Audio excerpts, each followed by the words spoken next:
ನಮಸ್ಕಾರ ಸ್ನೇಹಿತರೆ.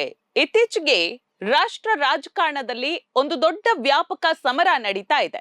ದೆಹಲಿಯ ಜಂತರ್ ಮಂತರ್ನಲ್ಲಿ ಪ್ರತಿಭಟನೆ ನಡೆಸ್ತಾ ಇದ್ದಂತಹ ವಿದ್ಯಾರ್ಥಿಗಳ ಮೇಲೆ ನಡೆದ ಪೊಲೀಸ್ ಕ್ರಮ ಮತ್ತು ಲಾಠಿ ಚಾರ್ಜ್ಗೆ ಸಂಬಂಧಿಸಿದಂತೆ ವಿರೋಧ ಪಕ್ಷಗಳು ಕೇಂದ್ರ ಸರ್ಕಾರವನ್ನ ತೀವ್ರವಾಗಿ ತರಾಟೆಗೆ ತಗೊಳ್ತಾ ಇದೆ. ಈ ಬೆನ್ನಲ್ಲೇ ಶಿವಸೇನೆಯ ಸಂಸದ ಸಂಜಯ್ ರಾವತ್ ಅವರು ಕೇಂದ್ರ ಗೃಹ ಸಚಿವ ಅಮಿತ್ ಶಾ ಮತ್ತು ಪ್ರಧಾನಿ ನರೇಂದ್ರ ಮೋದಿ ಅವರ ವಿರುದ್ಧ ವಾಗ್ದಾಳಿಯನ್ನ ನಡೆಸಿದ್ದಾರೆ. ಅವರಿಬ್ಬರನ್ನು ಕೂಡ ಗೋಂಗಾ ಗುಡ್ಡ ಅಂದ್ರೆ ಮೂಕ ಗೊಂಬೆಗಳು ಅಂತ ಹೇಳಿ ಕರೆದಿದ್ದಾರೆ. ಅಷ್ಟಕ್ಕೂ ಈ ರೀತಿ ಕರೆಯುವುದಕ್ಕೆ ಕಾರಣ ಜುಲೈ 20ರಂದು ಜಂತರ್ ಮಂತರ್ನಲ್ಲಿ ನಡೆದಂತಹ ಆ ಘಟನೆ. ಅಲ್ಲಿ ತಮ್ಮ ಹಕ್ಕುಗಳಿಗಾಗಿ ಶಾಂತಿಯುತವಾಗಿ ಪ್ರತಿಭಟನೆ ನಡೆಸ್ತಾ ಇದ್ದಂತಹ ವಿದ್ಯಾರ್ಥಿಗಳ ಮೇಲೆ ಪೊಲೀಸರು ಲಾಠಿ ಚಾರ್ಜ್ ಮತ್ತು ಪೆಲೆಟ್ ಗನ್ಗಳನ್ನ ಬಳಸಿದ್ರು. ವಿದ್ಯಾರ್ಥಿಗಳ ಮೇಲೆ ಎಷ್ಟೊಂದು ಕಠಿಣ ಕ್ರಮ ಕೈಗೊಳ್ಳೋದಕ್ಕೆ ಆದೇಶವನ್ನ ನೀಡಿದ್ದು ಯಾರು ಅಂತ ವಿರೋಧ ಪಕ್ಷಗಳು ಕೇಂದ್ರ ಸರ್ಕಾರವನ್ನ, ಅದೇ ರೀತಿ ಕೇಂದ್ರ ಗೃಹ ಸಚಿವಾಲಯವನ್ನ ತೀವ್ರವಾಗಿ ಪ್ರಶ್ನಿಸ್ತಾ ಇದೆ.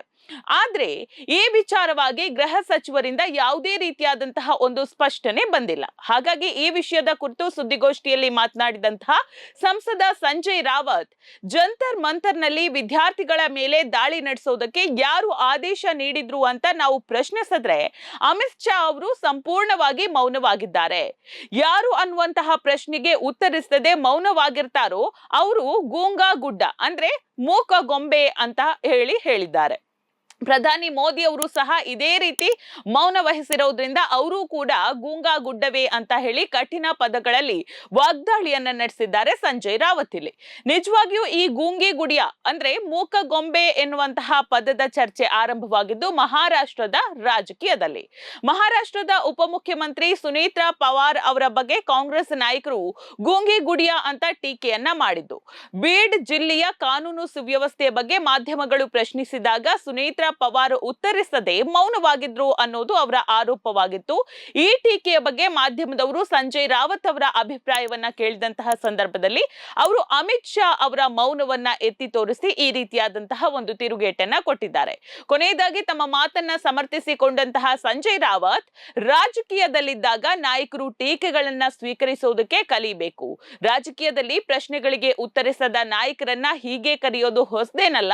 ಹಿಂದೆ ಮಾಜಿ ಪ್ರಧಾನಿ ಇಂದಿರಾ ಗಾಂಧಿ ಅವರಿಗೂ ಸಹ ಆರಂಭದಲ್ಲಿ ಗೂಂಗಿ ಗುಡಿಯ ಅಂತ ಕರೆಯಲಾಗಿತ್ತು. ಆದ್ರೆ ಅವರು ತಮ್ಮ ಕೆಲಸ ಮತ್ತು ನಿರ್ಧಾರಗಳ ಮೂಲಕ ಅದಕ್ಕೆ ಸೂಕ್ತವಾದಂತಹ ಉತ್ತರವನ್ನ ನೀಡಿದ್ರು. ಇದು ಯಾವುದೇ ವ್ಯಕ್ತಿ ಅಥವಾ ಲಿಂಗಕ್ಕೆ ಸಂಬಂಧಿಸಿದಂತಹ ವಿಷಯ ಅಲ್ಲ ಅಂತ ಹೇಳಿದ್ದಾರೆ. ಇದು ಆಡಳಿತದಲ್ಲಿರುವವರ ಹೊಣೆಗಾರಿಕೆಯ ಪ್ರಶ್ನೆ ಅಂತ ಈ ಸಂದರ್ಭದಲ್ಲಿ ಸಂಜಯ್ ರಾವತ್ ಹೇಳಿದ್ದಾರೆ. ಹೀಗಾಗಿ ಜಂತರ್ ಮಂತರ್ನ ಘಟನೆ, ಅದರ ಬಗ್ಗೆ ವಹಿಸ್ತಾ ಇರುವಂತಹ ಮೌನ ಈಗ ದೊಡ್ಡ ರಾಜಕೀಯ ರಂಪಾಟಕ್ಕೂ ಕೂಡ ಕಾರಣವಾಗಿದೆ.